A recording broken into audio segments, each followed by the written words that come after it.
Perfecto. Bueno, este es el link del Index Project, del proyecto Index, donde en particular ustedes van a ver las características de este concurso que es Diseño Responde. El concurso, como verán aquí las marcas, el Index Project es el socio principal y la Universidad del Desarrollo en Chile es la otra institución. Lo interesante, aquí como ven en la presentación principal, pone el contexto regional, nuestra región con la pobreza, la pobreza galopante y sostenida que mantiene nuestra región y la brecha entre ricos y pobres como una de las regiones que tiene más sostenida esa brecha, cómo el coronavirus ha afectado esta situación en distintas áreas, en distintos campos. Por lo tanto, esta organización que entiende en particular las lógicas de un tipo particular de diseño, que es un diseño que no se cataloga tanto por su, digamos, y sí lo hace, sí la visualidad del proyecto es importante, pero más bien no es la fundamental, digamos, sino que tiene que ser un diseño que de verdad provea soluciones reales a problemas reales. Bueno, yo aquí les voy a mostrar como características cómo este proyecto se plantea como una posibilidad también de un diseño de corte interdisciplinario o intradisciplinario, por eso también se propone la posibilidad de que puedan ser equipos de diseño donde no sea el diseñador o el área de diseño la principal. Por ejemplo, estoy invitando a participar a la gente del Instituto Nacional de Tecnología Industrial porque tienen un trabajo de patentamiento de un pigmento sostenible que sale a partir de la cáscara de maní, que es nosotros como Argentina somos productores de la cáscara de maní, y por lo tanto tenemos mucha cáscara de desecho. Y como, bueno, el Instituto Nacional de Tecnología Industrial patentó un invento, y me parecía interesante, les estoy animando, por ejemplo, ese proyecto tiene más bien muchos bioquímicos en su equipo, claro, pero también tiene a diseñadores textiles de otros del sector de textiles del INTI, y por lo tanto, como equipo multidisciplinario puede participar, ¿no? Porque además tiene gente joven. Bueno. Entonces, el jurado es un jurado de gente de todos los países, de Argentina somos los más, porque está, a pesar de que Mariana Maturo es argentina, aunque en este momento es como directora de una de las áreas de investigación de Parsons, y está más que nada porque es la primera mujer que está al frente de Cumulus, que es esta organización de universidades a nivel internacional que trabajan en esta red académica. Entonces, de Argentina somos nosotros tres, pero hay de todos los países, de Brasil está el director de una de las plataformas de enseñanza virtual más importantes. Bueno, tenemos, digamos, es un jurado bien variado, también con la gente de Index, y lo que me pareció interesante es que el premio que se ofrece no es un gran premio en términos económicos, porque en realidad creo que son 5.000 euros o algo por el estilo, pero fundamentalmente es la selección, los premiados de este concurso pasan directamente a la segunda etapa en la selección del concurso Index, que en realidad es el premio más importante, que es el que nosotros quisiéramos que puedan participar la mayor cantidad de latinoamericanos. ¿Por qué nos interesa? Primero, porque el premio Index es un premio que fundamentalmente se orienta a darle dinero, a darle soporte económico para acelerar los emprendimientos o los proyectos presentados por los participantes, y en esa línea, digamos, les cuento como algunos ganadores del Index en algún momento tienen desde el Livestroke, que esa pajita para poder beber agua contaminada, y no enfermarse, el HipoRoller, que es este tanque para poder arrastrar agua desde las fuentes de agua hasta las casas en el África, pero también el Tesla por la innovación que significó al alivianar el peso de un automóvil y permitir el menor gasto de combustible para su movilización, o por ejemplo Duolingo como plataforma de enseñanza de idiomas gratuita y global. Les estoy mostrando como ejemplos muy diversos, o por ejemplo el caso del laboratorio de Stanford, que tiene un área dedicada a el desarrollo de insumos médicos hechos a partir de la mínima, digamos, a partir del el escaso recurso. Y creo que cuando aparecen ese tipo de posibilidades, que pueden estar compitiendo contra, por ejemplo, el caso de un alumno que estaba en la mitad de la carrera y que presentó la idea de este sistema para poder barrer las basuras oceánicas, que hoy, después de 10 años, también gracias al aporte económico de Index, los premios de Index son de $100.000 para cada uno de los 5 premios, y te ponen además en contacto con inversores, claro, ¿no? Y muchos inversores para poder hacer frente a la escalabilidad de tu proyecto. Hoy en día el proyecto de aquel alumno que salió ganador, hoy en día ya no es alumno, ya es un profesional, y es el líder de este proyecto, que es el Ocean Cleanup, que el año pasado por primera vez pudo ponerse en acción y efectivamente comenzar a hacer el barrido de esa basura oceánica a partir de una idea que al principio era una idea de un estudiante, digamos, ¿no? Entonces, me parece que poder tener este tipo de... Yo sé que en Argentina, que era lo que hablábamos mucho con la gente de Index, me consta que Argentina es un país que tiene muchísimo capital intelectual y creatividad puesta al servicio de proyectos sociales, y que lo que necesitamos son oportunidades para que nuestros estudiantes o profesores jóvenes o investigadores jóvenes puedan encaminar sus ideas, ¿no? Y creo que esta es una oportunidad importante. Acá, como ven, las bases y condiciones te explica, tienen que ser diseños que mejoren o que tengan la potencialidad de mejorar la salud y la vida en general, ¿no? Que sean de tipo tangible, pueden ser intangibles, pueden ser políticas públicas, ¿entienden? O sea, con nosotros en América Latina tenemos muchos proyectos de gestión que abordan o que se enclavan para solucionar problemas específicos de comunidades emergentes, del mundo de la artesanía, del mundo de los que no tienen tierra, del mundo de las comunidades indígenas que se ven separadas de sus territorios originales. Tenemos proyectos que tienen que ver más con el mundo de lo objetual.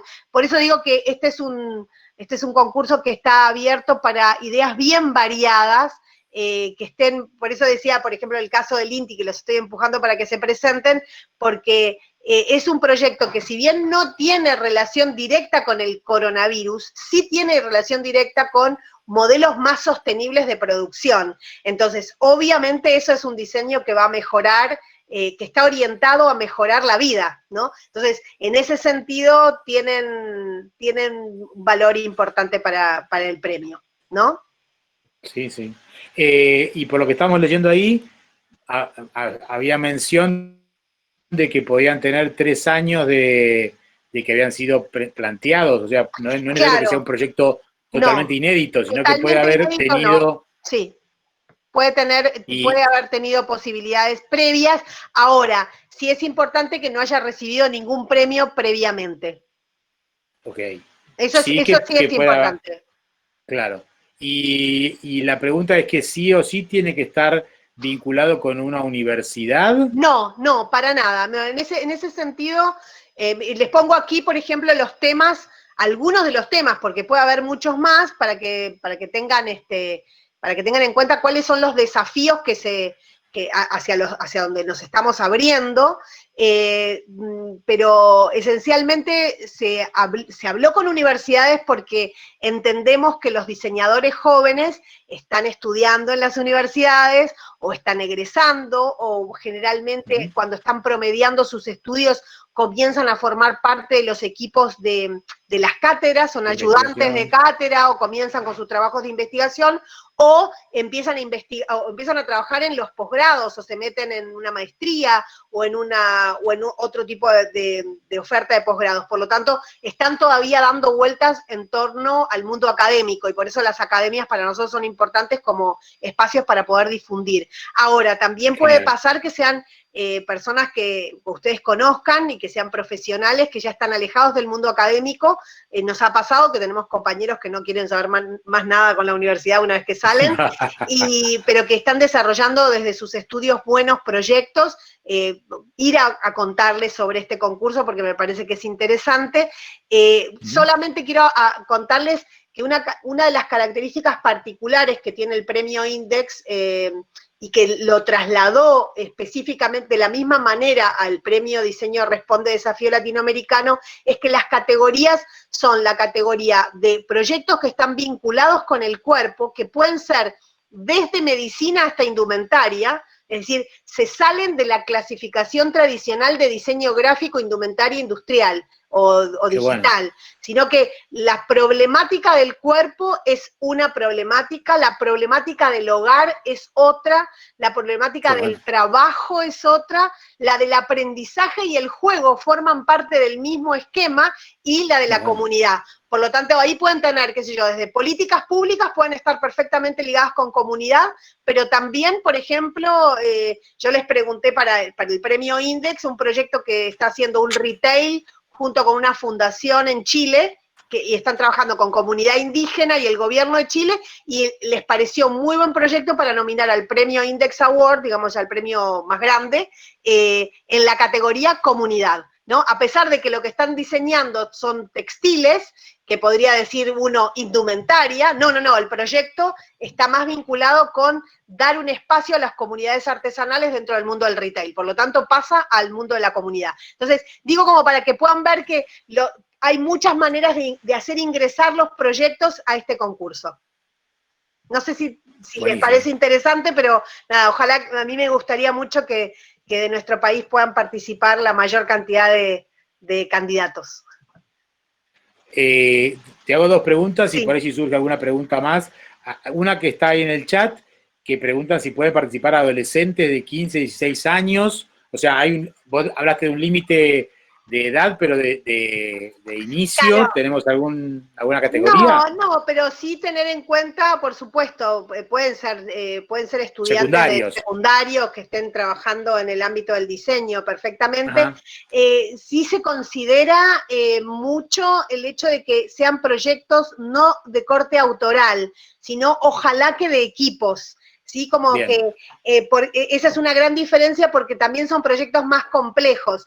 Y sí inclusive lo que se ha, en el caso por ejemplo, en el caso de este alumno que les ganó a grandes estudios profesionales y grandes marcas, él lo que hizo fue acompañarse de sus profesores. Cuando él llegó, vio el problema que había en los océanos y él pensó esta idea, y ahí empezó a surgir la posibilidad de presentarse para el premio Index, enseguida salió a pedir ayuda a los distintos equipos de su universidad que lo respaldaron para también darle consejos para que el proyecto pudiera encaminarse mejor y no fuera solo una idea interesante, sino que ya se pudiera estructurar. Como proyecto, qué bueno. Claro. Y una pregunta, algo de plazos, tiempos, ¿cómo venimos? Porque bueno... Venimos con los tiempos bastante jugados, en el sentido de que, jugados pero no tanto, pero esperen que los tengo acá, pero desde octubre a diciembre se reciben los proyectos.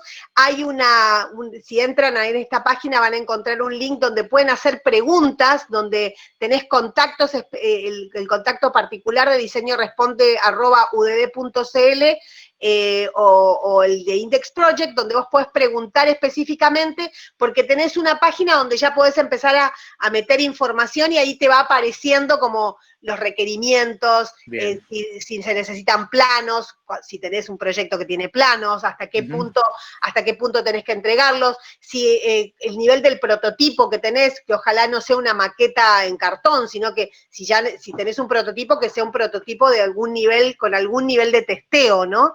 Y en el caso de los proyectos de gestión, que sea un proyecto de gestión que tenga apoyos, por ejemplo, eso podría ser útil, igual que cuando te presentás a un concurso público o a un concurso de fondos, que no sea solo una idea, sino que tengas algunos apoyos que permitan entender al jurado que ya fuiste un paso más, que trataste de convencer a alguna entidad o a alguna organización o a la propia comunidad para ponerlo en acción, ¿no? No que es un proyecto que lo pensaste en tu maestría y que nunca saliste a probarlo o a conversar con otros acerca del potencial de ponerlo en acción.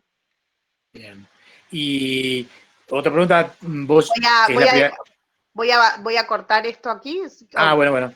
Así. ¿Vos tuviste ya oportunidad de ser jurado en otras ocasiones o esta es la primera vez que sos jurado? No, esta Laura? Es la primera vez que soy jurado, pero en realidad el que fue mi marido hasta hace poquito, Alex, sí, con él en realidad yo conocí Index Project, porque él formó parte del primer grupo con el primer jurado, durante los 2 primeros premios, él sí participó de jurado, pero además estuvo en la instancia inicial en donde el jurado le dio forma a este formato en donde no trabajás con las líneas tradicionales del diseño. Ya en el 2003 que empezaron a reunirse ellos, le cambiaron completamente el foco, también le cambiaron el foco y tomaron mucho de las enseñanzas de Bruce Baum, que dijo en algún momento, si le sacás la forma al diseño, lo que queda es su capacidad de mejorar la vida de las personas, ¿no? Que a eso es lo que debería dedicarse el diseño y no tanto solo buscar la forma y la forma, porque eso lo hace perder el foco al diseño. Entonces, un poco con esos nortes le dieron forma a este concurso. Entonces yo ahí aprendí un montón de lo que era empezar a darle más peso al impacto, o que el impacto tiene tanto o más peso que la forma, y es un poco lo que Index, ahí aprendí un poco el modelo de evaluación, y ahora estamos con este nuevo equipo aprendiendo a usar el compás y midiendo el impacto, porque ahí sí ya vamos a tener que empezar a medir y usar el compás para poder evaluar los proyectos, que ojalá muchísimos que se presenten de América Latina, y ojalá muchísimos de Argentina, que es lo que a mí más me preocupa, que tengamos participación, ojalá. No sé si ustedes en la región ven, o sea, yo he visto proyectos de Argentina, por lo menos los alumnos que yo tengo tienen muchas ganas de participar y de cambiar las realidades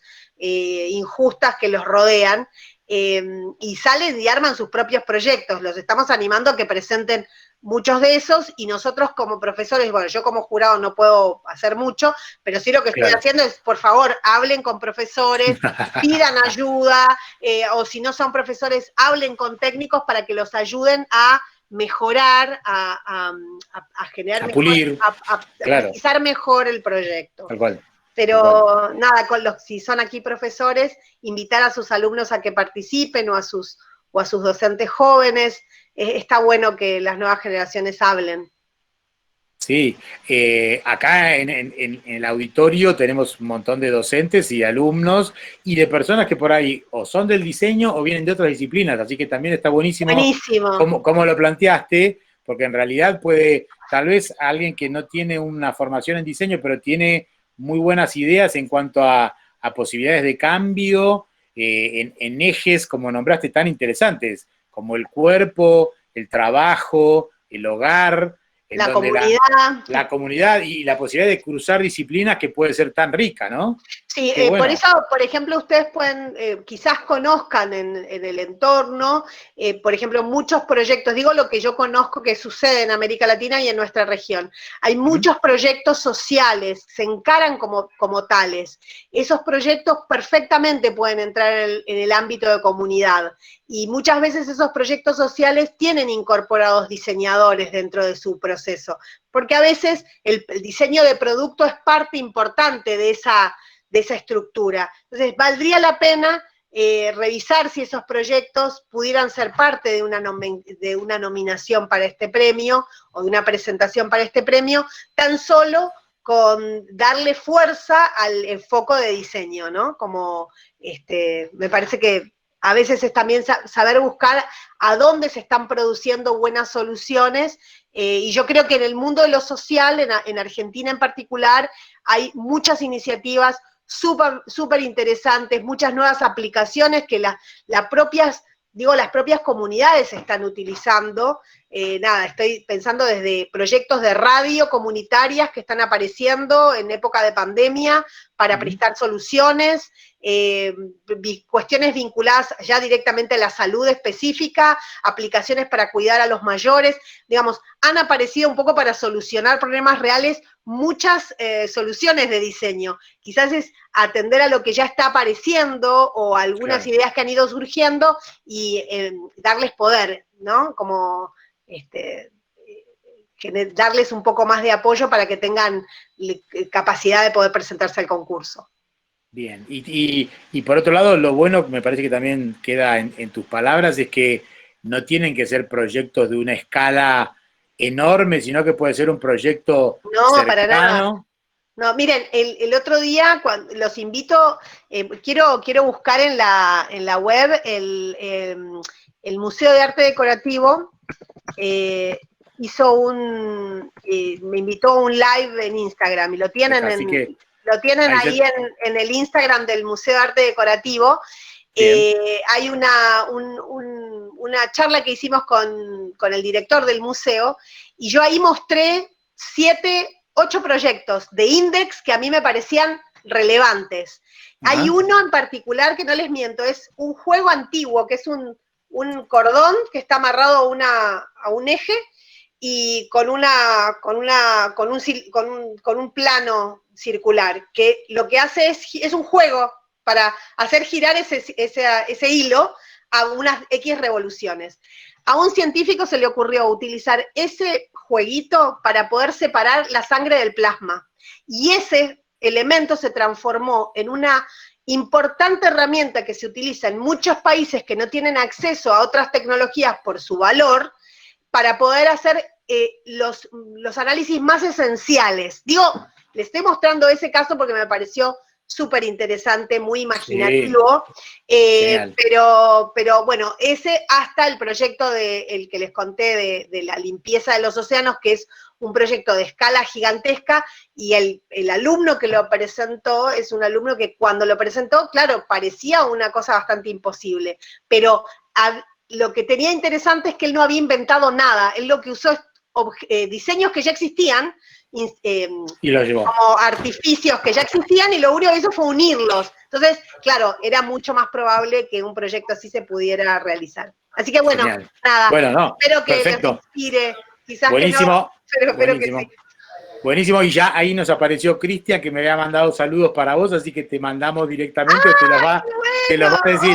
Cristian, disfrazado de María Elina Méndez, así ¿Cómo estás?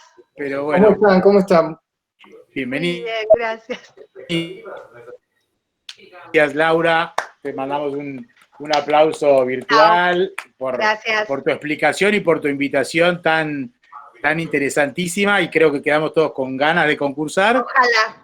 Así que bueno, muchísimas gracias. Bueno, un abrazo. Mucha suerte con este evento, con este encuentro. Muchísimas gracias, Laura. Bueno, un abrazo. Bueno, genial. Chau, chau. Bueno, adiós. Bueno, y bienvenido, Cristian. Ahí te va a habilitar seguramente el micrófono Marcelo. Ya está habilitado. Ya está habilitado. Hola, Adrián, que, ¿cómo están todos? Genial. ¿Vos bien? Muy bien. Trabajando mucho, un día ya avanzado, pero contento de estar acá con ustedes.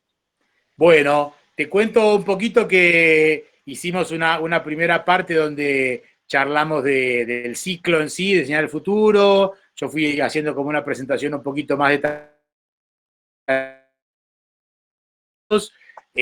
Tuvimos la presencia de Laura hablándonos de su concurso. Y bueno, y ahora la idea, me permito presentarte formalmente. Cristian Turdera es un excelentísimo ilustrador, diseñador, pero sobre todo una gran persona y un queridísimo amigo que noblemente ha aceptado esta invitación para compartir con nosotros su creatividad, su talento, su genialidad. Creo que todos nos vamos a quedar con la boca abierta cuando veamos el material bellísimo que produce y que genera Cristian. Y además, bueno, nada, la invitación a que nos cuente un poco también su parte profesional, ha publicado más de 20 libros, ha publicado en el extranjero, publica en Argentina, tiene una carrera muy, muy extensa, y bueno, y nada, su generosidad hace que esté por aquí hoy, así que bienvenido, Cristian, un placer, y nada, te damos la palabra, la pantalla y lo que quieras. Bueno, gracias Adrián, gracias a todos. Un poco exagerada la presentación de Adrián, pero él es así, así que yo se lo agradezco. Sí, hace un tiempo largo que nos conocemos y la verdad es que nos respetamos mucho como colegas, yo a él también, y sé que a todo lo que él hace yo le digo que sí, digamos, ¿no? Después vamos viendo. Gracias. Y esto de estar acá, ahora a mí me encanta, siempre que tengo oportunidad de viajar por el país para visitar sobre todo universidades o casas de estudio o museos, lo venía haciendo y esta situación de poder hacerlo a través de la pantalla también me parece algo positivo que podemos rescatar de este momento tan complicado. Así que el agradecido sinceramente soy yo. Me gusta mucho poder estar acá y compartir con ustedes algunas ideas, algunas formas de entender el diseño, la ilustración, ver en qué lugar esas dos cosas se tocan. Yo soy diseñador, como estudié diseño, ¿no? Mi formación es la de diseño. A partir de ahí fui como investigando en algunos otros terrenos, y la ilustración se convirtió en una forma de vida para mí, ¿no? Casi te diría que es difícil definirse por lo que uno es, porque uno va haciendo diferentes cosas todo el tiempo. A mí me resulta más fácil definirme por lo que hago, más que por lo que soy. Y lo que hago hoy son ilustraciones, ¿no? Utilizo para la ilustración como vehículo, la imagen como vehículo, para contar una pequeña historia o transmitir una idea. Esto el diseño lo hace también, pero en diferente medida y con otras reglas, digamos, ¿no? A mí me resulta difícil poder separar esos dos mundos, pero tampoco es que tengo una intención de hacerlo, digamos. Sé que son dos cosas diferentes, tengo conciencia de en qué terreno me muevo en cada momento, pero son dos experiencias, la del diseño y la de la ilustración, que se vinculan muchísimo. Yo lo que les voy a mostrar hoy, y les pido que me interrumpan en el momento en que quieran, inclusive dentro de este pasado de imágenes, Adri o quien sea, docentes o si habilitan alumnos. Sí. Ok. Buenísimo. Para organizarnos, por ahí va a estar el chat para que haya preguntas si surge algún detalle. Okay. Igual, por suerte, tenemos gente conectada de un montón de provincias, de ciudades de Argentina, y tenemos unos invitados especiales que son unos amigos queridos desde Cúcuta, Colombia. Está Daniel, el director del programa académico de diseño gráfico, que ya que te gustan los viajes, vamos a fomentar una próxima visita para allá, pero para que recorras también otras ciudades argentinas que todavía te queden en el tintero. Así que, nada, adelante cuando quieras arrancar con tu Buenísimo. Ahora voy a poner material. la presentación sin dejar de decir que a Colombia lo conocí en un viaje también por trabajo, digamos, en el FIC, que es un festival que hace ahí Casa Tinta, que es un lugar muy, muy conocido ahí de Bogotá, y nada, me recibieron genial, esto fue hace 2 o 3 años, bueno. Y la pasé muy bien. Bien, voy a compartir pantalla, tengo un PowerPoint que ahora les cuento un poquito cómo lo dividí, Dale. ¿sí? Vamos a ver. Genial. Bueno, presento ahora sí, tic, toda tu pantalla, muy bien. A ver. Bien. Ahora están viendo mi pantalla, ¿verdad? Todavía no. Ah, ahora sí. ¿O no? Me parece que me tienen que habilitar, ¿eh? A ver si Marcelo, me parece que... Pero teóricamente tendrías que poder. Bueno, voy de nuevo, claro. Yo tengo... De abajo un pedacito, ¿te dice algo o no? no me habilita el compartir, pero ahora ya lo vamos a lograr, no desesperemos. Tengo, claro, me aparece la pantalla, pero tengo un cancelar en compartir, y compartir no lo tengo habilitado. ¿No te parece? A ver, ahí le estamos avisando a Marcelo, a ver si está por ahí, que lo habilite. Por suerte, Adrián tiene el PowerPoint también. Sí, Si no, cualquier cosa lo habilito yo. sí. No debe haber problema, ¿eh? No tengo como habilitado lo del compartir mío, digamos. ¿No te pareció? A ver, espera. A ver si Hola, lo tenemos Adrián. ahí. Hola, Adrián. Sí, ¿te aparece la pantalla para habilitar de Cristian? Vos, Marcelo, lo podrías saber, ¿sí? Voy a intentar con una ventana. Ahí está, mira, con una ventana puedo. Voy a hacerlo con una ventana, ahí está. Ahí está, ahora sí. Profe, tenés que abrir una ventana. Ahí sí, ¿no? Ahí está. Perfecto. Ahí está, una ventana. Bueno, este es un PowerPoint que está dividido... Blanco. Sí, claro, está en blanco. Si en blanco están viendo bien. Bien.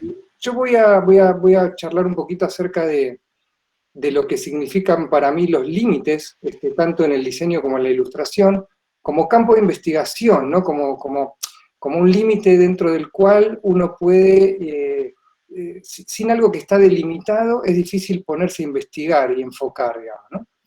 A partir de conocer qué es ese límite, uno tiene un terreno adentro en donde puede profundizar. Bajo esa idea vamos a empezar la charla. Después voy a mostrar algún ilustrador que a mí me interesa por algún motivo, y finalmente les voy a mostrar algo de mi trabajo para quienes no me conozcan, y entiendan un poquito o puedan unir esta primera parte de la charla con lo que yo hago, ¿sí? Tanto en el diseño como en la ilustración hay determinados límites que muchas veces no son límites que nosotros ponemos, sino que vienen de algo exterior a nosotros, ¿no? Que puede ser un cliente, alguna demanda de trabajo, y en general lo que se nos pide dentro de esas limitaciones, que muchas veces están determinadas por el formato, por la cantidad de colores, por el soporte, incluso por el concepto, ¿no? Los ilustradores tenemos que trabajar muchas veces con ideas o transmitir ideas que no son propias. Muchas veces como vehículo de un concepto tenemos que construir ese aparato que lleve ese mensaje, pero ese mensaje no es algo que nosotros necesariamente hayamos decidido contar, sino que muchas veces lo tenemos que pensar como un mensaje que está dando otra persona, ¿sí? En general, pareciera que todo aquello que nos piden dentro de esos límites es lo aburrido.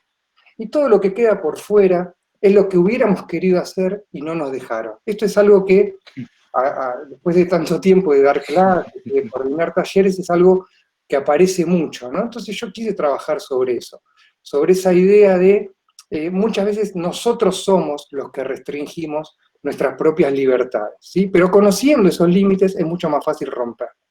Si enfocamos un poquito más, nos vamos a dar cuenta que hay grietas, la grieta positiva en este caso, en donde hay posibilidad de hacer ingresar dentro de ese límite cuestiones que para nosotros son importantes y que no quede solamente ahí adentro aquello que creemos que no nos interesa.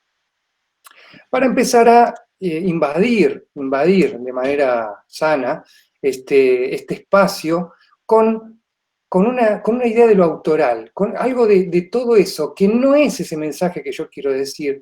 De todas maneras, puedo utilizar hábilmente como para decir algo yo como autor, para enviar un mensaje a pesar de que ese mensaje no me sea propio. Y finalmente nos vamos a dar cuenta que todo aquello que queríamos es lo que va a quedar por dentro y no por fuera. Vamos a tratar de pensar en palabras. Los ilustradores trabajamos con la palabra. Cuando a mí me preguntan de qué trabajás, básicamente de crear sentidos, ¿no? Mi madre durante mucho tiempo, y me costó mucho, pobre, la pongo siempre como ejemplo, pero me costó mucho hacerle entender que ser ilustrador no era dibujar, o por lo menos no era dibujar solamente, ¿no? Dibujar es una parte, dibujar es una herramienta que tenemos los ilustradores, pero lo de crear otros sentidos en relación a lo que creemos que las palabras encierran, es una tarea también que ayuda a romper esas limitaciones. Si yo digo silla, y esto lo tengo un poquito chequeado cuando la cosa era presencial, casi todos vamos a pensar en esto.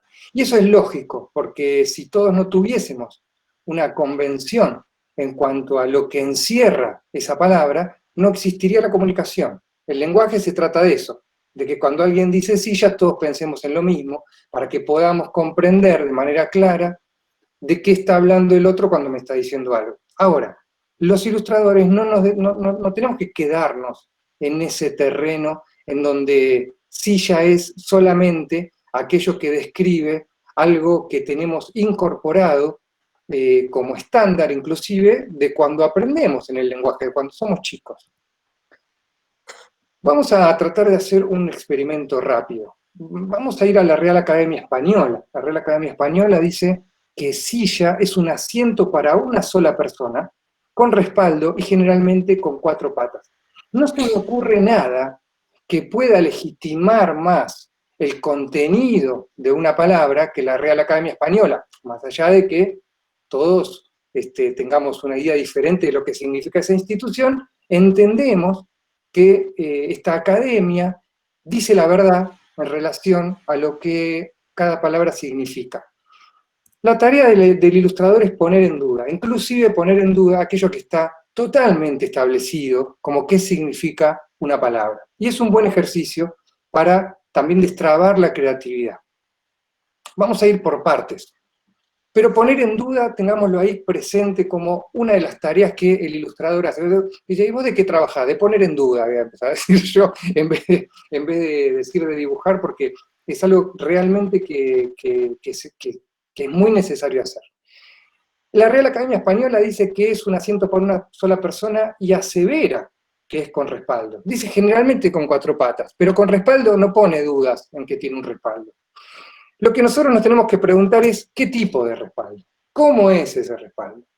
Tiene un respaldo. Convengamos que tiene un respaldo para que se llame silla y no banquito, digamos. Pero el cómo es nuestro terreno. Entonces nosotros podemos, al momento en que nos dan un límite tan estricto como decirnos, tenés que dibujar una silla, dibujar aquella silla de madera. Pero si empezamos a investigar y a profundizar un poquito más en la palabra, en lo que significa, nos damos cuenta que las opciones son muchas. Pero vamos a ir a algo todavía más obvio, que es esto de 4 patas, aunque la Real Academia Española lo pone pone previamente eso generalmente, está bien, el cuidado que tuvo me parece lógico, porque en realidad hay sillas de 3 patas, hay sillas de 1 pata, y hay sillas sin patas.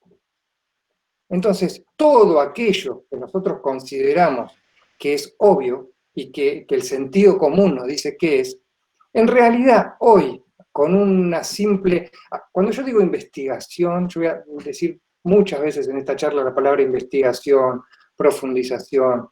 No somos neurocientíficos, ni tampoco trabajamos en la NASA. Una investigación significa googlear un poquito, investigar acerca de lo que estamos trabajando, entender que aquello que nos dicen con palabras es posible de expandir, es posible de que el sentido de eso se multiplique.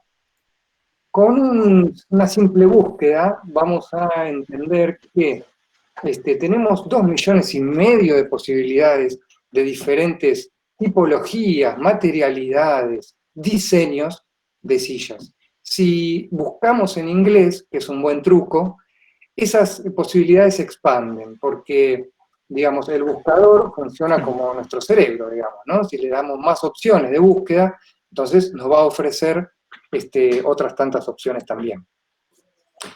Ahora volvamos por un ratito a esa silla convencional y silla de madera. Supongamos que nosotros buscamos otro camino, aquel de entender que el símbolo de la silla de madera es el que queremos usar y no queremos irnos a una ruptura tal para, digamos, para alejar esa silla de esa convención que todos tenemos. Estos son unos simples bocetitos muy rápidos que yo hice en relación a cuánto puede decir solamente un objeto y sin ningún escenario para poder contar una pequeña historia. Fíjense en el ejemplo número 1, una silla sola, sin ningún escenario, puede estar hablándonos de soledad, vacío o ausencia.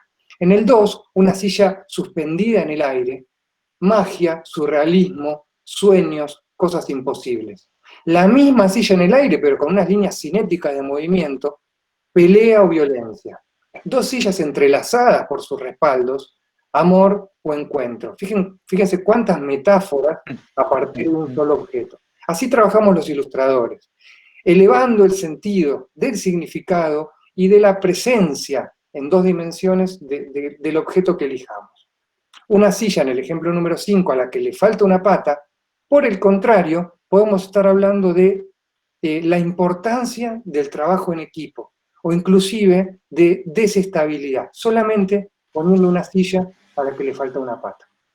En el ejemplo número 6, una silla completamente desarmada, que sigue siendo una silla, y esto filosóficamente lo podríamos discutir, ¿no? Pero si yo pongo todas las partes de una silla juntas, podemos decir que estoy trabajando todavía con el objeto silla y puedo hablar de ruptura o de desarme. En el 7, una silla prendida a fuego, caos o destrucción. En el 8, muerte o drama. Voy a hacer un spoiler, pero ¿recuerdan el final del Padrino? Donde hay una silla que se cae. Bueno, eso es como la caída del imperio, ¿no? Una silla caída es muy simbólica. Una silla al revés, como en el ejemplo número 9, un uso equivocado. En el 10, si yo parto una silla como con un láser y la separo, estoy hablando de divorcio o separación de bienes, perfectamente podría ilustrar una nota que hable de esas temáticas. Y en el 11, una silla, esta es una imagen que yo usé en un proyecto que se llama El Topo Ilustrado, en una de las viñetas, es una silla de madera a la que todavía le queda una ramita con una hojita verde. Entonces ahí yo en ese momento decidí utilizar esa imagen para hablar de la melancolía, la añoranza o los recuerdos, ¿no? La silla de madera recuerda cuando era árbol. Esto es posible de hacer con cualquier objeto. Muchas veces lo difícil es entender o averiguar cuáles son esos objetos con los que nosotros queremos contar nuestras historias como ilustradores, ¿no? ¿Va bien hasta acá? ¿Se escucha bien todo? Sí, todo bien. Perfecto. Genial. Bueno, ahí estamos, volvemos de nuevo después de este interludio con la silla, que era gris, pero no es tan gris, porque fíjense todas las opciones que tenía. Lo que nosotros creíamos como única posibilidad ante la directiva, supongamos, de que nos digan, tenés que ilustrar una historia, pero solo podés utilizar una silla, todo lo que creíamos que era aburrido y estaba dentro de esos límites, en realidad está por fuera si es que nosotros decidimos hacer una mínima investigación sobre el tema que estamos tocando. Ilustrar siempre es una oportunidad de aprender, siempre es una oportunidad de conocer algo que antes no sabíamos, porque para ilustrar hay que meterse en el tema, inclusive sobre sillas y modelos de sillas.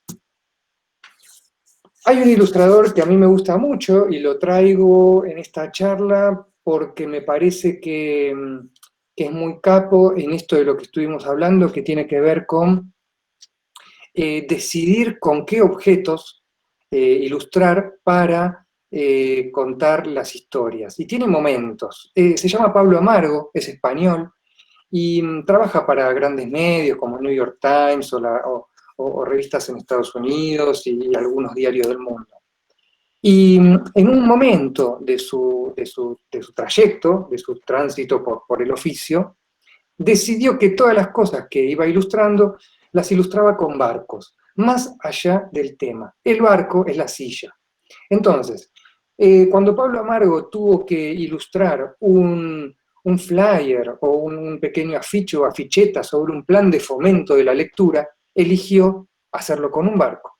Cuando tuvo que trabajar sobre un taller infantil que se llama La Hora del Cuento, decidió también hacerlo con un barco. De todas las posibilidades que tenía, utilizó durante un periodo siempre barcos. Ahora yo me pregunto, yo no pude hablar con Pablo, y creo que si alguna vez lo conozco no se lo voy a preguntar porque me gustan más las hipótesis que las respuestas. Yo considero que él o vive cerca del puerto, o su papá era marino mercante, o su abuelo le contaba historias de barcos, o a él le gusta coleccionar barcos, o simplemente se dio cuenta de que le apasiona dibujar barcos. Entonces, a partir de esta necesidad de dibujar o de representar ciertos objetos, me parece que la fórmula se invierte. Si yo tengo que ilustrar sobre un tema y de antemano sé qué quiero utilizar para eso, se me simplifica muchísimo el asunto. Lo que pasa que es una tarea bastante difícil averiguar cuál es ese objeto. Y difícil entre comillas, ¿saben cómo se averigua? Dibujando mucho. Tuvo que dibujar sobre un premio a la motivación y también decidió poner un barco o una canoa. Tuvo que ilustrar sobre el amor o sobre el trabajo en equipo en el New Yorker y también lo hizo con barcos. Tuvo que dibujar sobre los peligros ocultos, como el de arriba, en donde hay una persona navegando sobre un serrucho, y lo hizo con un barco. Tuvo que, y como en la imagen del medio, ilustrar estar entre medio de dos discursos. Esta podría ser perfectamente una ilustración para una nota sobre los debates presidenciales, digamos, ¿no? Ahora, si a nosotros nos toca ilustrar sobre un debate presidencial y queremos dibujar a los dos presidentes que debaten de manera hiperrealista, gritando, con una lengua gigante, lo podemos hacer también. A mí lo que me gusta de Pablo es que habla de los temas de manera más espiralada, utiliza unas metáforas para mí más elevadas. No se mete directamente con el tema, porque eso ya está dicho en el texto, sino lo que hace es crear una metáfora a partir de lo que él tiene ganas de dibujar. Me contó un amigo de Gustavo Roldán, que vive en España, y vio una charla de Pablo Amargo, que Pablo efectivamente hace un proceso inverso, y lo que hace es producir catálogos de ideas en sus libretas, de un tamaño de 1 centímetro por 1 centímetro, una al lado de la otra, y cuando le llega un encargo editorial, lo que hace es investigar en esa libreta, que es producto de lo que él ya realizó, para ver cuál de las ideas que él tiene va mejor con la idea que le propone. Eso me pareció genial. Primero porque tiene que ver entonces con venir haciendo cosas. Si uno no viene con envión, en el momento en que aparece esa oportunidad, no pasa nada, porque no hay tiempo en 2 o 3 días o 10 para crear un lenguaje, o entender o averiguar cuáles son aquellas cosas que nos gustan dibujar. Lo importante es estar en movimiento antes, para cuando aparezca esa oportunidad, estar preparados. Bueno, buenísimo Pablo, ¿no? Es un genio. Qué bárbaro. Bien, voy a recorrer un poquito mi trabajo en como 3 o 4 diferentes líneas y un poquitito de cada una, porque yo trabajo en muchas direcciones y quiero hablarles sobre el lenguaje, o sobre esta cosa que hay tanta necesidad de resolver esto que llamamos estilo, y yo vengo a desmitificar un poquito eso, ¿no? A mí no me gusta la palabra estilo, es algo personal, me parece que es una palabra que encierra y que no abre. Prefiero hablar de lenguajes y de investigaciones. Primero voy a ir por el trabajo más conceptual que yo vengo haciendo y que tiene que ver con revistas o un espacio editorial para ilustrar notas o afiches o cosas bien concretas en donde el mensaje tiene que ser claro, pero a través de una metáfora. Esta que elegí no es para una revista, esta imagen fue seleccionada en una Bienal de Portugal, y el tema era la creatividad. A mí me interesó mostrar en estas 2 imágenes que la creatividad se trata simplemente de reordenar aquellas cosas que ya tenemos, digamos, ¿no? Utilizar las formas que están ahí, las formas no nos pertenecen. Las formas no nos pertenecen. A lo máximo que podemos anhelar como autores, como artistas, como ilustradores o como diseñadores, es a tener una voz. Y esa voz tiene que ver con el modo en que ordenamos y combinamos esas formas que ya existen y son las que todos podemos usar. Como tampoco le pertenecen las palabras a un escritor. Al escritor lo que hace es ordenar ese código de determinada manera para provocar determinada emoción o determinada narrativa. Estos son algunos de los trabajos. Les quería mostrar un poco el tono. Esto es todo Illustrator. Hay algunas cositas que están como con textura, que yo voy incorporando, pero básicamente es un trabajo vectorial el que hago a mí. Justamente la limitación del Illustrator es lo que me da cierta tranquilidad para poder investigar a fondo sobre determinados terrenos. El Photoshop me gusta, lo uso, pero me parecen demasiadas opciones. Me parece como que lo vectorial me da un ordenamiento en cuanto a cosas que no se pueden hacer, digamos, ¿no? Y no a lo que se puede hacer. Es como el contrario. Bien, acá algunos temas que están como planteados. El de arriba a la derecha tiene que ver con los diferentes grados de comunicación, la del medio con la creatividad de nuevo, la expansión, la de la izquierda con la protección, la de abajo con el trabajo en equipo. Casi todas estas imágenes están hechas por una revista que se llama Plan Sponsor, es una revista norteamericana que se edita en Nueva York, a lo largo de unos 10 años más o menos. Y lo que Sujin Buseli, que es la directora creativa, me dijo el primer día cuando me contrató por primera vez, esta Plan Sponsor es una revista de negocios, en donde se habla de empresas, de emprendimientos, y tiene un lenguaje tremendamente técnico.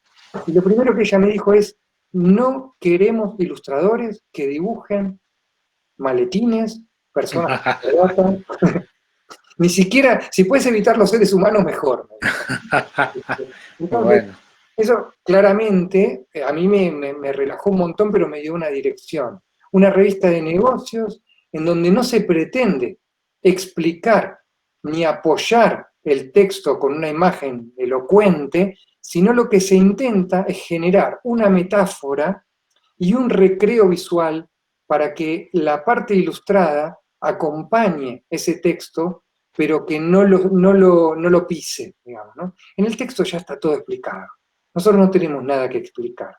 Cuanto más podamos separarnos en ese sentido, pero al mismo tiempo ser conscientes de que estamos dándole tratamiento a un tema, para mí es donde el ilustrador tiene terreno para crecer y donde esos límites empiezan a expandirse. Otro terreno en el que trabajo es el de los objetos que se comercializan. Ilustrar para un determinado soporte. Ilustrar algo que otro va a producir. Los límites también existen acá. Porque si esto por ejemplo, está impreso con una determinada técnica con la cual yo no podía usar otra cosa que no sean colores planos. Entonces, esa situación restrictiva hace que yo investigue a fondo cómo combinar esos colores planos para que el resultado sea efectivo. Si yo hubiera tenido todas las posibilidades del mundo, no sabría por dónde empezar. Es como, ¿vieron cuando nos regalan, cuando ves un dibujo, una ilustración que tiene todos los colores, medio que se pierde, como que finalmente no es nada? Ahora, cuando se nota que el ilustrador, de todos esos 48 colores que tenía en esa caja, eligió 3, bueno, entonces le está dando un carácter, está tomando una decisión. A veces esa decisión no es tomada por nosotros, es tomada por otro. Pero que otro la tome no significa que a nosotros necesariamente no nos beneficie. También, ojo, que esto se trata de ser feliz trabajando, porque yo por lo menos, me busco todas las justificaciones para tratar de disfrutar todos los trabajos que hago, porque me gusta hacerlo, y que me paguen por ilustrar y por dibujar ya me parece un montón. O sea que, ¿cómo no voy a disfrutar esto? Qué bueno. A pesar de que me digan, mira, puedes usar solo 2 colores, puedes dibujar solo una silla, bueno, ya me las voy a arreglar. Es como un juego, ¿no? Estos son algunos de los objetos que a lo largo de estos años pude...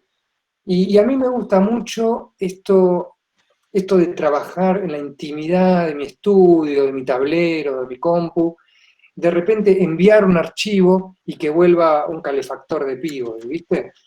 Enviar un archivo y que vuelva una lata, enviar un archivo y que vuelva una mochila, o una cartera, o impreso sobre cuero, sobre cartón, carta, metal, plástico, madera, juegos. Este terreno a mí me apasiona y me parece que es mágico. O sea, cuando se trabaja con un buen equipo de diseño, entonces uno no tiene ni siquiera que preocuparse por demasiadas cosas más que por tratar de hacer algo bello, pero que vaya en concordancia con el tipo de impresión y la materialidad con la que se está trabajando. No se puede hacer cualquier cosa, pero eso, más que un límite, es un beneficio. El otro terreno en donde trabajo son los libros. A lo largo de estos años hice muchos, algunos para Argentina, otros para Francia, muchos para España, y también los libros son un terreno. Debo decirles que mi discurso va cambiando durante los años.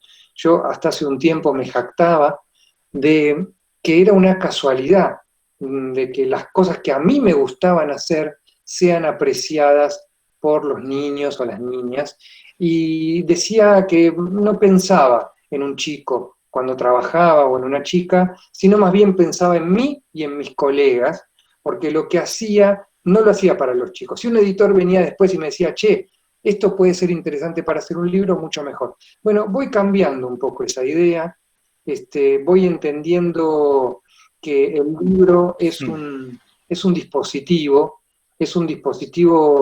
en el cual uno interactúa con un lector, y me parece, últimamente, le estoy dando mucha más importancia a comprender cómo utiliza ese dispositivo un chico que no sabe leer a cómo lo hace uno que sabe leer, o cómo lo hace un chico adolescente o un adulto.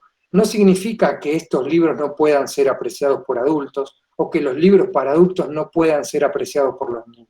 Eso es así y sucede. Pero me parece importante limitar o delimitar ese espacio de dispositivo cuando uno trabaja les diría que las categorías son chicos muy chiquitos, no lectores, lectores y adolescentes. Después vienen los adultos. Pero cada vez le estoy dando más importancia y disfruto más de poder trabajar para niñas. Estos son algunos de los libros que hice. Ninguno de estos libros escribí yo. Ninguno. Todos son propuestas de trabajos con escritores, con autores. Estos son innumerables. Personas con las cuales trabajé. No soy autor integral, ¿no? Me gusta poder investigar, involucrarme tanto con un texto que me es ajeno, un poco en relación a esto que decíamos primero. Me parece un desafío poder encontrarle un punto de vista diferente desde la imagen, sobre todo en un libro álbum. Un libro álbum es aquel que tiene la misma el peso de las imágenes es equivalente al peso del texto, y que no funcionaría sin una de las dos cosas, digamos, ¿no? En un libro álbum las imágenes dicen cosas que el texto no. Y en este sentido es donde un libro me parece un dispositivo, por lo menos para descubrir cosas en donde la imagen nos está relatando algo que no está dicho en el texto, ¿no? De nuevo, la palabra y la imagen involucradas para desafiarse, ¿no? Para hacer una chispa, para ver qué no hay dentro de eso que es la palabra y que yo puedo decir con imagen. El último terreno que voy a mencionar y que me interesa mucho, estoy demasiado canchero ahí abajo, perdón, ¿no? Ahora me veo y me resulta un poco tonto, pero el espacio arquitectónico, ¿no? El espacio, la tridimensión. Es algo que vengo investigando hace algunos años y que tuve oportunidad de desarrollar algunas veces. Esto es un proyecto que hicimos junto a mi amigo y colega Cristian Montenegro, en todos los baños del Centro Cultural Recoleta, que es un centro cultural muy importante que funciona desde hace muchos años acá en Buenos Aires, en Capital Federal. Y nos pidieron que intervengamos todos los baños, que son 12 en total, y lo que decidimos con Cristian es trabajar a 4 manos, es decir, trabajamos en un archivo digital que yo le mandaba a Cristian lo modificaba, me lo mandaba a mí, yo lo volvía a modificar, y armamos como una galería de formas y personajes que después imprimimos en vinilo negro, decidimos también trabajar a un solo color, y montamos en estos 12, ellos no les dicen baños, le dicen núcleos sanitarios, me llama mucho la atención. En estos 12 núcleos sanitarios. ¿Sí? No conozco un eufemismo más absurdo que el de núcleos sanitarios, son baños, chicos. Bueno, esta es otra gran oportunidad que, no sé, voy a estar agradecido hasta el último día que me toque vivir por haber podido hacer esto, porque no se presentan tantas oportunidades para trabajar en estas dimensiones monumentales, ¿no? Esto es en Córdoba. También esto de viajar, de ir a hacer cosas a otros lugares y poder hacer esto, ¿no? Daniel Fischer es un curador que trabaja en la Universidad de Córdoba y en este caso para Casa Naranja, que es una institución privada de tarjeta naranja, y lo que me pidieron es intervenir una escultura que ya estaba realizada por otro autor, que es esta, y me dijeron, intervenir esculturas de lo que quiera. Y de nuevo, habiendo trabajado con vinilos, entendí que era una buena opción para poder hacer este trabajo. Entonces lo que hice fue diseñarlo en mi casa, en mi compu, enviarlo, y después me mandaban fotos de las grúas subiéndose 6 metros hasta la cabeza de ese personaje, armándolo, qué sé yo, y de repente un día me mandan un pasaje, voy a la inauguración y me encuentro con esto en la vida real, y bueno, es muy emocionante. Estas son las oportunidades de las que yo hablo, de crecimiento, de sorpresa, que a mí me dio la profesión, y por eso es algo que quiero tanto y disfruto tanto. Esta es una de estas cuestiones. Finalmente, voy a hablarles de un proyecto que se llama El Topo Ilustrado y combina, de alguna manera, todos esos intereses anteriores. Los objetos, los libros, la ilustración conceptual y el tratamiento o diseño de espacios arquitectónicos. ¿Por qué combina todas esas cosas? Porque dentro del Topo Ilustrado yo hago lo que se me canta. Porque es un proyecto que inventamos con Tobias Schleider, que es un escritor, para poder investigar todos los terrenos que involucren imagen y literatura. Empezamos en Twitter, la cuenta de Twitter es esa, El Topo Ilustrado, después nos pasamos también a Instagram, y empezamos a publicar día por día una viñeta ilustrada. Decidimos hacerlo de manera muy disciplinada, y la primera fase del Topo Ilustrado publicamos 250 imágenes durante 250 días, casi un año. Todos los días, de lunes a viernes. Wow. Esto lo hicimos en 3 proyectos subsiguientes. Lo bueno es que esto no empezó con la intención de ser un libro, no empezó con la intención de ser editado. Nosotros comprendimos que las redes sociales eran un espacio de edición gratuito y libre, por lo cual, si nosotros queríamos editar en Twitter, teníamos que hacerlo todos los días para que nos tomen en serio. Todos los días subimos una imagen a las 10 de la mañana, de lunes a viernes durante un año. El último día, me acuerdo que fue el último día, era un viernes, yo voy a ver a Daniel Divinsky de Ediciones de la Flor, que yo lo conocía a Daniel de antemano, pero nunca me había editado nada porque Daniel en general y Ediciones de la Flor lo que hace es editar humor gráfico, y nosotros no hacíamos humor gráfico, hacíamos imágenes y literatura reflexiva, en 140 caracteres, una imagen acompañando a un texto. Este es un ejemplo. Las palabras también son trazos, era la frase, y iba acompañado de esa imagen, por ejemplo, y así se llamó nuestro primer libro. Daniel nos dijo, en principio, quiero hacer un libro, Daniel Divinsky, y lo segundo que me dijo es, ¿cómo puede ser que yo no lo conociera antes a Tobias? Esos editores que conocen a todo el mundo, y Tobias siempre tan prolífero, ¿tan prolífico o prolífero? No, prolífico, no sé cómo se dice. Prolífico. Prolífico. Él no entendía cómo era que todavía no lo había conocido. Con el Topo Ilustrado publicamos 3 libros después, con Ediciones de la Flor. El primero es el de arriba a la izquierda, el segundo es Cómo dialogan los enamorados, que es un libro que trae 4 cuadernillos adentro, desplegables, y el segundo proyecto del Topo Ilustrado, el Cómo dialogan los enamorados, era muy raro porque decidimos también en Twitter el lunes publicar un verso, el martes otro verso, el miércoles otro verso, jueves otro verso, y el viernes un diálogo de amor ilustrado que ilustraba el poema completo. Entonces teníamos por semana un poema ilustrado, e hicimos 60 poemas ilustrados que los dividimos en 4 cuadernillos, y la modalidad y el diseño del libro tuvo que pensarse en función de esto. Entonces, la cronología del libro hace que uno abra una doble página y lo primero que vea sean los 4 versos y del otro lado el diálogo. Y cuando uno despliega la página derecha, se encuentra con la ilustración que responde a ese diálogo. Entonces, cada doble página desplegable responde a esta dinámica. El tercer libro, El Topo Ilustrado, Algo con espejos, tuvo una dinámica inversa. Yo decidí hacer 200 dibujos para que después Tobías escriba 200 haikus por cada uno de esos dibujos. De alguna manera, lo que hizo Tobías con las palabras es ilustrar mis imágenes.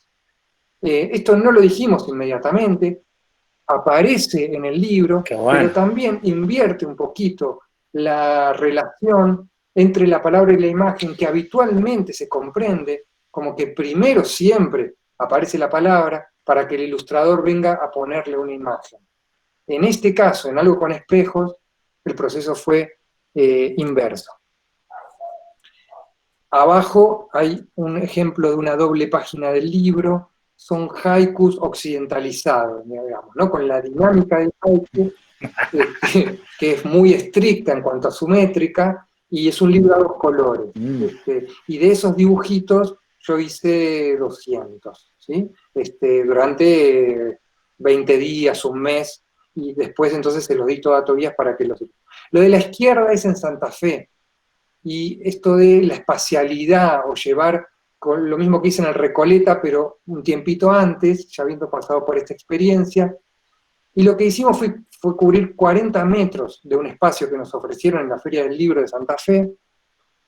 Como nos resultaba imposible pintarlo a nosotros, lo que hicimos fue trabajar con 2 escuelas de arte de Santa Fe que vinieron a colaborar pintándolos. Entonces fue un trabajo totalmente colectivo.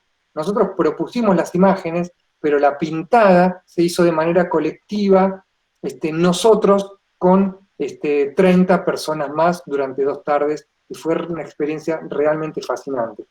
Esto de poder abrir esta noción de qué es un original, qué es un autor, qué es un ilustrador. Hasta ayer recibo un libro que estoy ilustrando, y en la maqueta del libro, en la tapa, dice, escritor, vieron que las maquetas dice que acaba tal cosa, entonces ya, título del libro, y abajo decía, autora, porque es una autora, más ilustrador. Inmediatamente, y con un chiste, porque tengo humor, y porque me parece que es una cuestión que todavía hay que seguir aprendiendo. Chicas, a las editoras, es antiguo esto, no hay un autor y un ilustrador, hay 2 autores en un libro, hay 2 autores.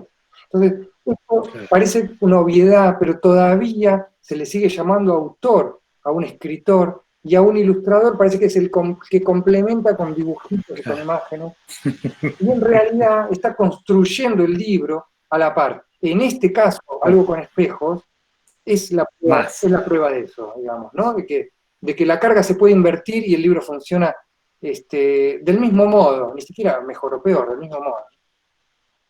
Estos son como una galería de algunos de los dibujos de estos que hice 200, que fueron a una tinta. Después con esto hicimos serigrafías. El Topo Ilustrado da para todo lo que relaciona imagen y texto, libros, murales, serigrafías, piezas gráficas y también objetos.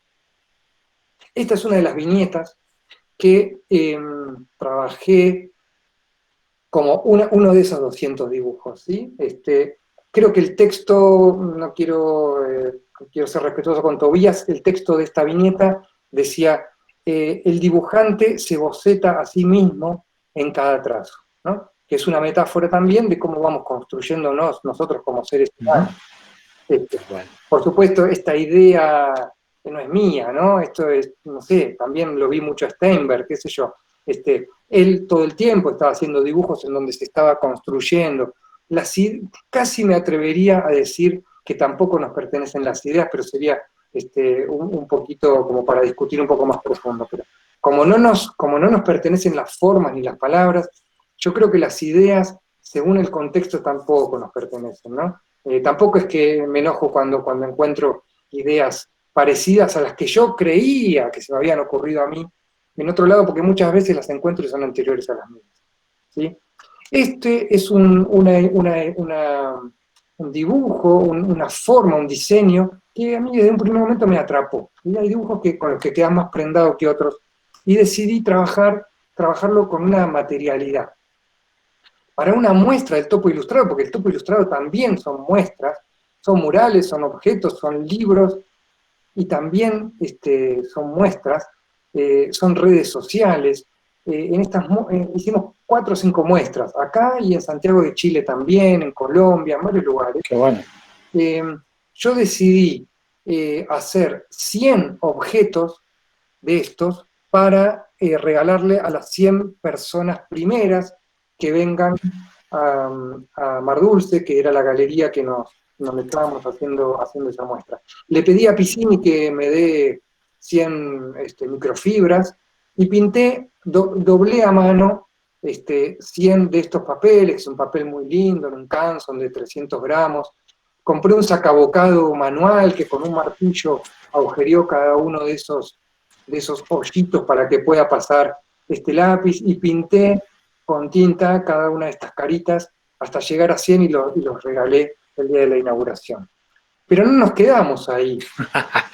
Un día conocí a Emilio Garófalo, que es Tiempo de Tintas, en redes, @Tiempo de Tintas, que empezó a participar de mis talleres, pero es muy común que después de un tiempo de participar en los talleres, ¿por qué digo participar? A mí me cuesta la palabra alumnos, perdón, sé que estamos en un ámbito universitario, entiendo cómo funciona, soy docente de FADU acá en la cátedra de Daniel Rondán de Ilustración, y es lógico, está bien, hay docentes, hay alumnos, está perfecto. A mí me cuesta, lo siento.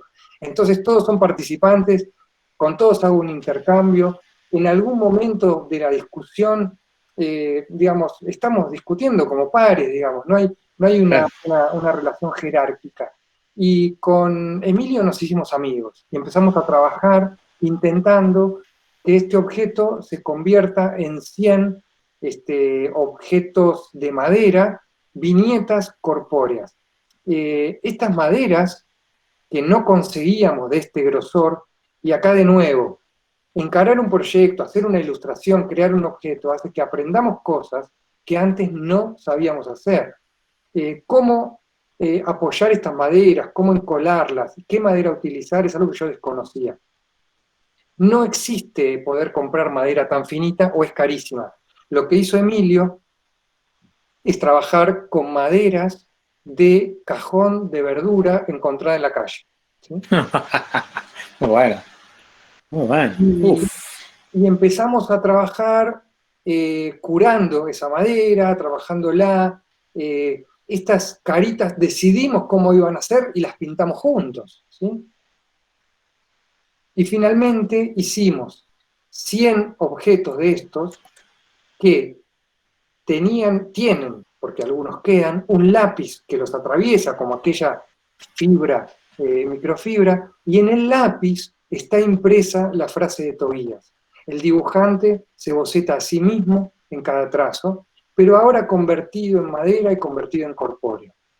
Estos objetos, en su mayoría los empezamos a vender y venían con un certificado de adopción que decía: el presente certifica la adopción de una mascota única e irrepetible. No podemos dar recomendaciones sobre su alimentación o cuidado. Confiamos en que sabrán entenderse. La existencia de este ser ahora está en sus manos. El dibujante se boceta a sí mismo en cada trazo. Y esto también es una acción, una operación, un dispositivo, un objeto que nace a partir del topo ilustrado. A partir de acá y en esta etapa que estamos terminando con esto, me invitan a participar en una muestra de juguetes en el Centro Cultural Recoleta. El que me invita y cura esta muestra es Juan Pablo Cambariere, que es un artista muy conocido, búsquenlo, es muy piola, trabaja con objetos y curó esta muestra.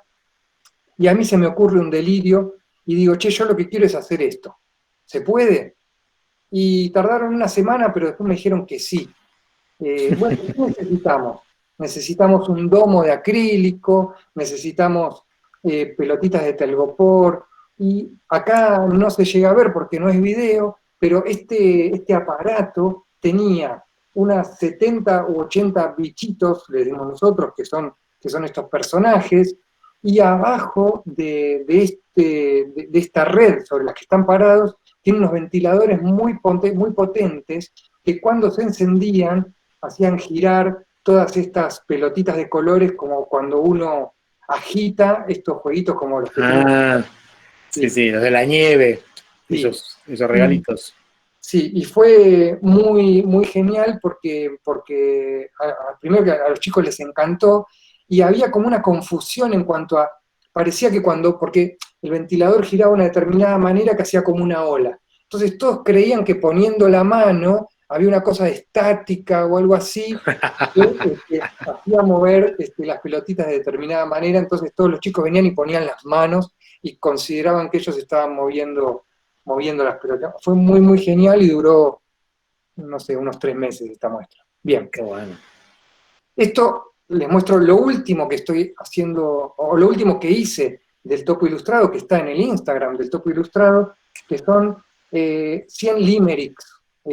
Limericks es un formato literario que es muy antiguo, es del siglo pasado y es inglés, y que es como una descripción en rima, un poco absurda e incluso algo picaresca. Nosotros le quitamos esa picaresca y lo que hicimos fue, yo desde el dibujo, inventar 100 seres que se me ocurriesen, y Tobías, un poco, a veces Tobías hacía un texto y yo lo ilustraba, a veces yo dibujaba y Tobías le ponía un texto. Cada uno de estos personajes tiene un nombre muy particular y tiene una descripción en ese texto muy particular también, y como todos los proyectos del topo ilustrado tienen un plan.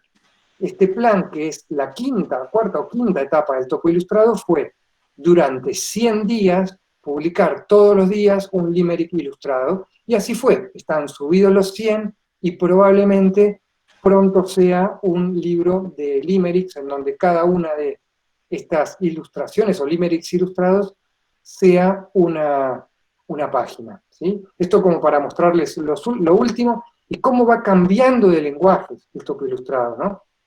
Ahora, eso a mí me lleva a una pregunta y a la última pantalla, que es esta, y que tiene que ver con dónde, me pregunto yo, reside el estilo. Y esta palabra que yo al principio, voy a justificar un poquito esto del principio que dije que era una palabra que me parecía un poco que encerraba y no que abría. Me gusta poner el ejemplo de la música y de personas muy admiradas para mí, que no se pueden encasillar. Si yo les pregunto qué estilo de música hace David Bowie, y bueno, me van a decir, no sé, ¿en qué década me van a decir, no? O nos vamos a preguntar. En el 70 hacía glam, y en el 80 hacía rock, y en los 90 hacía electrónica, y en los 2000 hizo una ópera, ¿viste? Entonces, ahora, ¿alguien me puede decir que David Bowie es un personaje falto de identidad?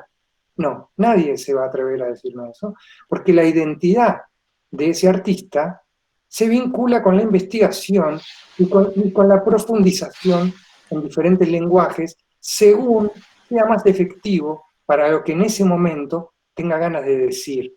Entonces, obviamente que hay formas que se repiten, pero los lenguajes que yo voy investigando y transitando son muy diferentes, y no sé cuál voy a hacer mañana. Por eso me cuesta hablar de estilo, y prefiero llamarlo lenguajes y terrenos de investigación.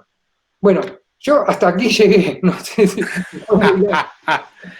Qué bueno, qué Esperen que voy a bueno. dejar ahora de compartir. Ahí está, Ahí vemos tu cara. ahí está. Bueno, impresionante, impresionante, impresionante, Cristian. La verdad que, bueno, lo primero es agradecerte porque nos fuiste llevando por un mundo tan rico que creo que nos quedamos todos así como en trance, hasta que ahora estamos cayendo un poco y aterrizando. Así que bueno, ahí yo sugerí que si alguien quería hacer alguna pregunta, en el chat van a ir apareciendo. Ahí está, ahí Así voy a... que a ver si querés ir viendo vos directamente para ir respondiendo. Hay una que habla del manejo del programa Illustrator. Si te lo dio la formación académica o fue por cuenta propia. Bueno, voy a tratar de responder cortito, así abarcamos varias, y aparte ya hablé mucho, ahora hablen ustedes, pero, no, pero Karina y pregunta eso, no hay Sí. forma de aprender una plataforma, una aplicación o lo que fuese que no sea estando ahí probando. Cuando yo trabajé mucho en agencias de publicidad, hasta que un día dije, no trabajo más en agencias de publicidad, pero pasé por esa experiencia y agarré la transición entre lo manual y lo digital, digamos, ¿no? Armábamos los originales en cartón, y inclusive las compus se utilizaban solamente para pedir la tipografía que luego se armaba. No se armaban los originales en la compu. Y un día me trajeron una Mac y me dijeron, tomá, usala. Y dije, pero ¿cómo se usa? Y no sé, pero probemos, empecemos a probar. Era el 94, 95. Y a partir de la necesidad de querer contar algo, de querer dibujar en la compu, de querer hacer algo, fui probando, probando, probando, probando. Por supuesto, es bueno hacer un curso, es bueno que alguien te lo explique, pero no hay forma de profesionalizarse si uno no está muchísimas horas trabajando en algo. Así que nada, ponete y va a salir, finalmente va a salir, se aprende. ¿Sí? Genial. Para ilustrar, Ahí. en revistas te facilitan conceptos de ideas de la editorial o leía los artículos por tu cuenta. En general está buena la pregunta esa y muchas veces las notas son muy largas, a veces están en otro idioma y a veces que uno lea la nota no implica que pueda discernir cuál es el concepto que un editor quiere transmitir en esa nota, por lo cual hay una forma que tienen los norteamericanos, los yanquis, de decirle a estas palabras que te dan para vos poder subirte a ese concepto, que es keywords, palabras Bien. llave, digamos, ¿no? Claro. Te dan 2 o 3 conceptos para que vos puedas, a partir de esas 2 o 3 palabras, desarrollar una idea. Y te pasó por ahí, perdón que me meto antes que vaya a la otra respuesta, pero te pasó que mandaste la ilustración y después tal vez leíste el texto y te diste cuenta que nada que ver lo que era el espíritu del texto con lo que habías hecho vos, por ejemplo, no. O terminás encontrándole relación. Sí, la relación la hace uno. O sea, hay una relación que, digamos, en general, las ilustraciones que uno hace no solamente para revistas, son medio caballo de Troya, ¿viste? O sea, Claro. uno envuelve, primero cumple con la necesidad, pero el qué utilizo yo para contar es un problema mío, digamos. La silla es un ejemplo, pero esa silla partida que yo decía, yo puedo hablar con una silla partida de divorcio, pero también puedo hablar con una jaula de un pájaro partida o una batidora o una planta. Claro. El concepto es el mismo, lo importante es saber en qué terreno uno se siente cómodo, ¿no? Tanto del concepto como del dibujo, porque no es lo mismo dibujar una persona que una planta.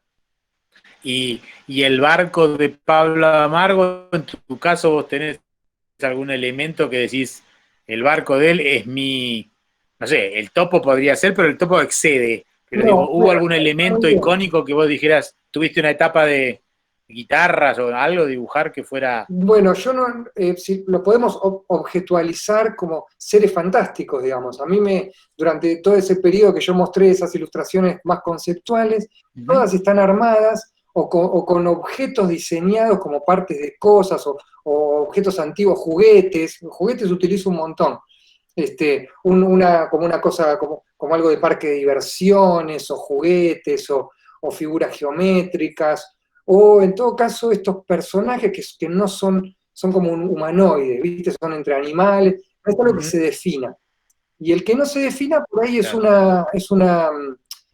un beneficio, porque no quedas linkeado, digamos, el que lo ve, no queda, digamos, se puede identificar, no es ni hombre ni mujer, ni grande ni chico, ni viejo, ni gordo, ni flaco. Bien, bien. Ni siquiera una especie animal determinada. Algunos No, tienen oreja de conejo y cara de perro y no, pero pata de 100 pies. abrámoslo un poco más, vayamos a otros ilustradores e ilustradoras. Hay quienes siempre trabajan con naturaleza, siempre. Plantas, botánica, y lo que tengan que contar lo van a contar en ese aspecto, con esas cosas. Y hay quienes siempre trabajan con personas, y hay quienes siempre... Hay un ilustrador americano que trabaja solamente con autos, o sea, hay gente pero digamos, Claro. yo tengo una hipótesis, una teoría que cada tanto va cayendo como una ficha que la abona, que es, se puede contar cualquier cosa con cualquier objeto, en realidad. Claro, qué bueno. Se puede, o sea, hay que buscarle la vuelta para ese caballo de Troya, meter ahí adentro, eso con lo que uno se siente más cómodo, que es básicamente lo que te hace vivir la profesión con más alegría y sin sufrir, digamos, ¿no? Inclusive con tus limitaciones. Claro, claro. Por ahí tu limitación te transforma en tu ventaja porque descubriste el recurso y con eso podés expresarte. Hay dos personas que coinciden un poco porque preguntan Dania y Renzo, artistas que te inspiran o referentes principales. Así que por ahí le respondemos a los dos con una. Si Sí. pudieras nombrar o decir algunas. Sí, a mí me pasa que yo me siento, hace poquito me tocó armar un curso para doméstica, no es publicidad, o sí, digamos. No, lo teníamos que decir igual. Sí. No, igual viene a cuento, digamos. Me tocó armar un curso de doméstica en donde en una primera parte uno tiene que hablar de sus influencias, entonces fue una buena oportunidad para ordenar determinados conceptos y ponerme a pensar en cuestiones que todo el tiempo a uno le están preguntando, pero a veces contestás de manera automática. Yo me di cuenta que yo me relaciono muchísimo más con referentes que son mis colegas actuales, digamos, o personas a las que tengo cerca y puedo ver trabajar, que a todos los artistas del siglo XX. Obviamente que existe, que conozco toda la historia del arte, me interesa y observo cosas ahí, pero realmente lo que me emociona está en personas, no sé, puedo mencionar a un montón.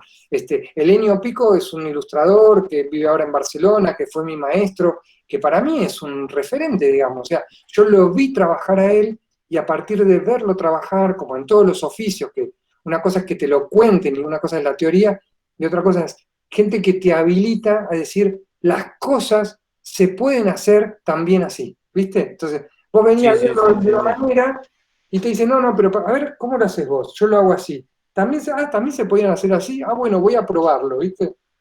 Entonces, Y en ese caso, Helenio es un referente clave para vos. Sí, Helenio, pero qué sé yo, pero tengo referentes muy dispares, o sea, puede ser Helenio y al mismo tiempo está Kate Haring y al mismo tiempo está Otto Seibel y Pablo Amargo, claramente es un referente en un aspecto.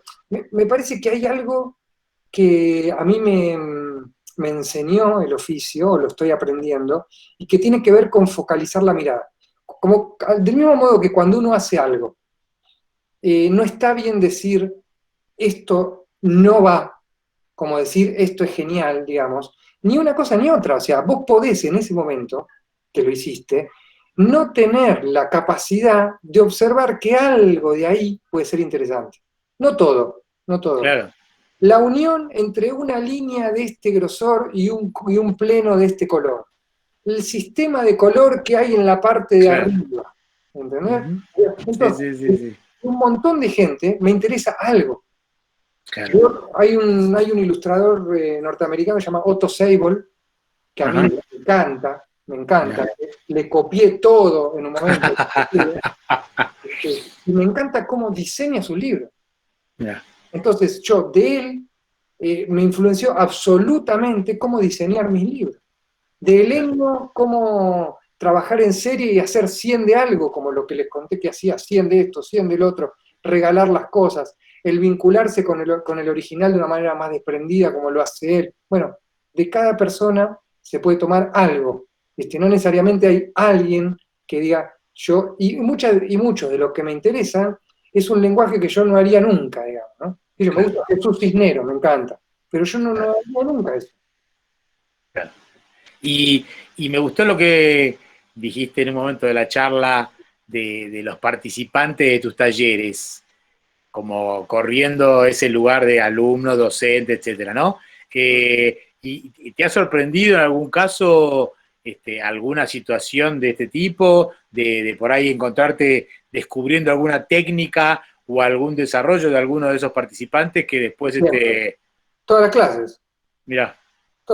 Siempre, o sea, claro. Es algo que, bueno, con Emilio fuimos un paso más allá, digamos, ¿no? Empezamos y produjeron directamente, claro, qué bueno. Emilio, ¿cómo se hace esto? ¿No? Yo no lo sé hacer, explícamelo, contámelo, hagámoslo juntos, ¿cómo lo ves vos? Todo el tiempo, cuando el espacio presencial, si hay algo que tienes, bueno, daba mis talleres en mi taller de trabajo, que es Parque Patricios, ahora estoy en casa, en mi taller en Parque Patricios tengo mi compu, mis cosas, mis dibujos, y a mi taller se entra y se revisa, ¿viste? Esto, el otro, cómo lo haces, mirá y lo hago así. Yo muestro todo, yo no guardo nada.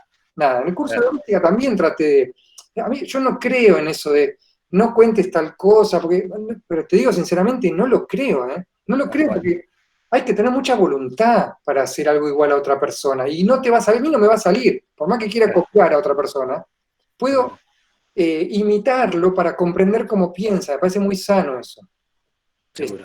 Y después utilizar esa técnica o lo que fuese, y yo todo el tiempo aprendo, de colegas, de participantes de mis talleres, de, no sé, de ustedes cuando hacían ese toco de la revista que hacían, también eso me abrió la cabeza, digamos, todo terrorismo gráfico ha tenido muchas postales geniales de las tuyas. No, pero más allá de eso, digamos. Y de tanta gente que al participar de ese colectivo veía el trabajo del otro y flasheaba y terminaba yendo para otra dirección a experimentar, así que también eso era bárbaro para nosotros y para todos. Esa mecánica de producir, de hacerse ver, de visualizarse, de insertarse por el medio como a los japonés, ¿viste? Por más que por el de producción, más por un portfolio de 10 imágenes, ¿viste? ¿No?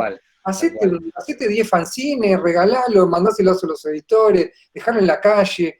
Ese es el verdadero movimiento y una forma interesante de insertarse. Tal cual. Acá como dice, mira, Alejandro Fernández dice, menos competencia y más colaboración, ¿no? Pero es un ámbito lindo la ilustración, no sé, pero yo creo que hay como buena camaradería, digamos, nunca tuve conflictos con eso. Qué bueno, genial. Bueno, escuchame una cosa, estamos un poco en el horario de cierre. Marcelo Moro, que es quien te introdujo acá y es un poco nuestra persona responsable de todo este ciclo del punto de vista académico y de la parte de extensión, es el que va a apagar la luz tal vez en algún momento, pero más o menos por los horarios y por un poco también la dinámica de las charlas, simplemente nada, queremos agradecerte el espacio tan hermoso que nos diste a todos. Obviamente que siempre estuvo, y lo sabés, la intención de que pudieras venir en persona a Roca o a Bariloche, que ya lo vamos a hacer cuando se pueda, porque esa magia que vos tenés para producir y para hacer, traducida en la parte presencial, es increíble, así que nada, simplemente agradecerte. Marcelo, ¿alguna palabra de cierre para despedirlo a Cristian? No, agradecerle a Marina Elina, a Cristian. Muchísimas gracias por tu colaboración, gracias por poder adaptarte, aunque sea un poco más tarde, pero estar presente en tiempo y forma. Creo que te lo debe haber transmitido varias veces, Adrián. Las puertas de la Universidad Nacional de Río Negro están abiertas para cuando cualquiera de todos ustedes quieran. Somos una universidad joven, somos una universidad que está creciendo y que desde el brazo de la extensión sueña con hacer estas cosas para que nuestros alumnos y los colegas de ustedes de todo el país, y como estamos viendo de Latinoamérica, puedan tener estas experiencias nuevas. Así que nada, muchísimas gracias por tu esfuerzo. Bueno, gracias a ustedes, disculpas por la llegada tarde, y a todos los que están acá agradeciendo y todo, un abrazo a todos y cada uno. Uno me habla de la parsimonia para compartir, me encanta. Sí, porque fuiste como un gato ahí lentamente. Muchas gracias, Marcelo, gracias, Adri. Saludos a todos por allá y me encanta su provincia, así que en cuanto pueda sí, me voy a... Sí, tenemos que traerte. Vamos. Genial, bueno, gracias. Gran abrazo, gracias por estar y un saludo para todos y todas y todes. Y bueno, cuando esté la grabación también lo van a poder volver a disfrutar. Y bueno, una satisfacción enorme, un deseo cumplido.